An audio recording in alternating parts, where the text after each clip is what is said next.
Ladies and gentlemen, he did say it appears as though he has or shares a lot in common with the President of South Africa. Well, that you're about to hear from the President of South Africa, His Excellency, Mr. Jacob Zuma. Please give your speech now.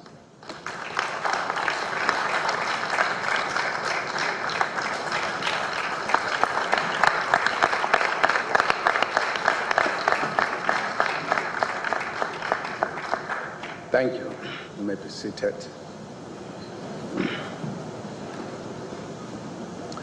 Thank you very much, Director of the program.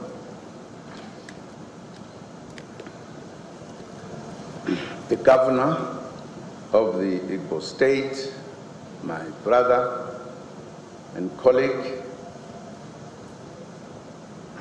and your beautiful wife, distinguished guests who are here. You will realize I can't attempt to mention one because I won't be able to mention each and every one of you individually because some of you have just met yesterday. Only a few I've met in South Africa. So if I say distinguished guests and friends and colleagues, it includes everyone.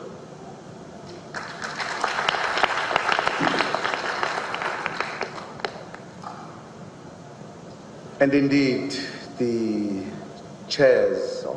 two chairs of the foundations who have just signed an agreement, the beautiful children, the students who are under the foundation of my brother, now the foundation of both of us.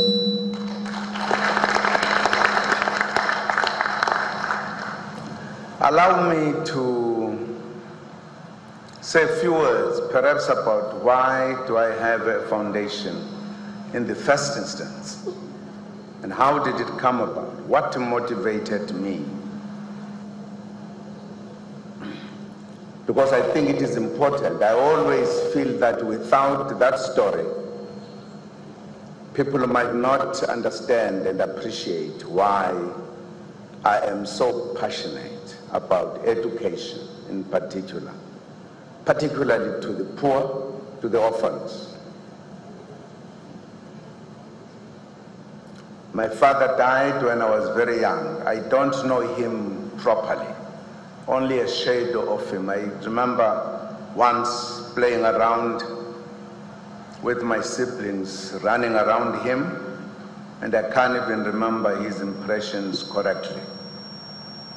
And the second time was when we were asked to pick up a stone, as it a tradition in our area, to put on his grave to bid him farewell. My mother had to go and look for a job in the city, the biggest city in our province, Durban. And she became what we call in South Africa a domestic worker. In other words, working in the house of white people. Well, they were the only ones with that possibility. She had felt she was going to educate me as the first son so that I could look after my siblings. But the story is long, I don't want to get into it. One day you'll read my book and will realize what I meant. I could not go to school. I wanted to. I even had an ambition. I wanted to be a teacher. I wanted to be a pastor. If not, I wanted to be a lawyer. All those ambitions and dreams could not be fulfilled because I did not go to school. I so wanted, partly because I realized at my early age that education was an important thing to make you as a human being, to be able to do whatever he wanted to do. But I wanted to go to school. And when I realized I couldn't, I only asked some of the kids who came back from school with their slates. The slate is a thing we use for the beginners that you write and rub off. And I would be asking them, what is this? They were telling me this is A. How do you write it? And they will tell me how to write it. And I therefore was, in a sense, a menace to them as they come back from school, they are doing their homework. I also want to talk to them to understand what this means. And finally, because I'd taken a decision that even if I did not go to school, I must be educated. I did not know how, and perhaps I will tell the story the day I put it down, what happened. But one of the things I remember, I went to a cousin of mine who had gone up to standard 4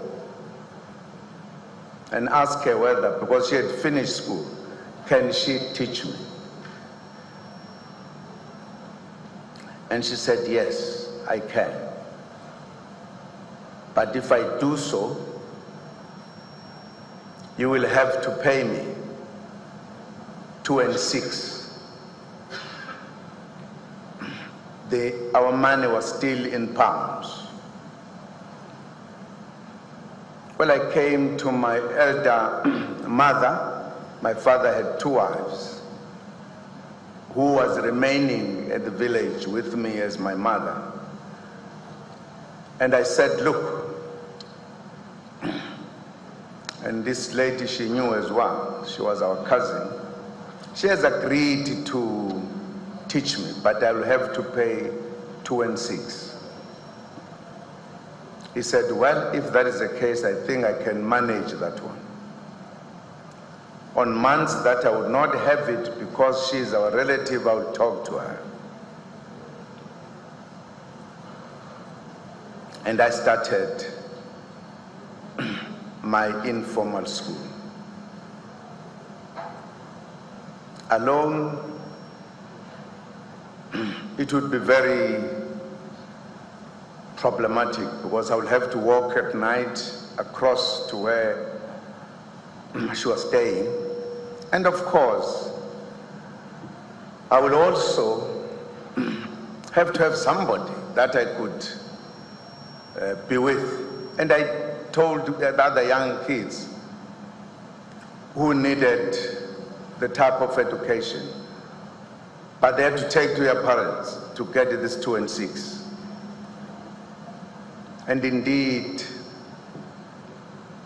many of them agreed. And we started under this lady who was standard 4, a night school.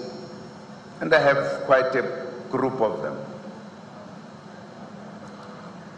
And indeed, that is the water under the bridge. That beginning so encouraged me that from there I went on informally always. And finally I was growing up. I then taught myself a lesson to learn even if I did not understand, particularly English. But in her, I succeeded to learn Zulu, my language. Was able to read and write. And I was very helpful to the peasants around me who had their husbands and sons in Johannesburg or Durban. I could write letters and read for them the letters that came back.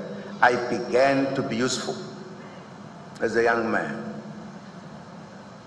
But I wanted to learn English because I knew English was the language to communicate in the commercial world. I read newspapers that I did not understand until I understood, and I asked people questions. I joined politics, and I learned more. And finally, I was arrested for political activities, convicted for 10 years on the notorious prison called Robben Island. Whilst I was there, I also organized informal education from those comrades who had the opportunity to go to school.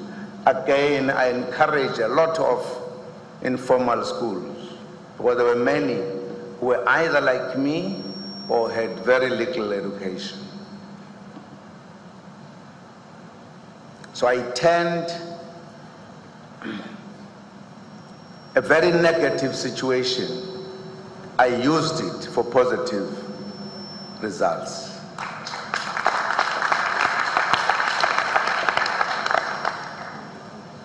And indeed,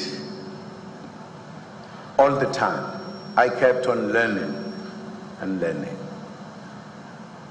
Before I went to prison, and as I was growing up, I realized that if you are not educated, you are not empowered enough to engage in life in society. And there are many stories and anecdotes that you could talk about.